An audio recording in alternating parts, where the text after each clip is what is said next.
ვეფხისტყაოსანი არის წიგნი, რომელშიც ყველა ქართველი თავის სამყაროს პოულობს.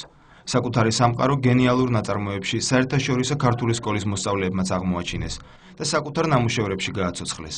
ხელნაწერთა ეროვნული ცენტრი დღეს მათ გამოფენას მასპინძლობდა. ნახატები, ნაძერწები, ხელით დამზადებული ილუსტრირებული წიგნები.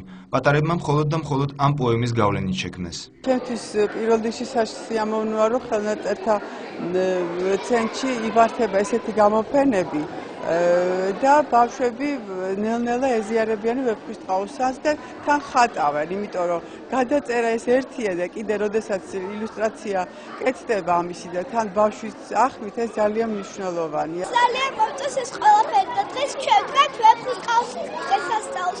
გამოვწერეთ რაღაცეები.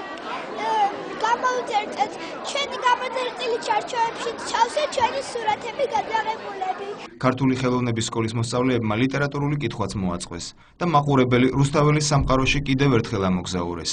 ძალიან კარგია, რომ ასეთი ასაკიდანვე შეუყვარდეთ ეს წიგნი, მთელი სიცოცხლის მანძილზე გაყვებათ მათ და ეს წიგნი ბუნებრივია, ვიცით ყველამ, რომ სიბრძნის, სიკეთის და ჰუმანიზმის მეც აქედან ვერაფერს ისწავლიან.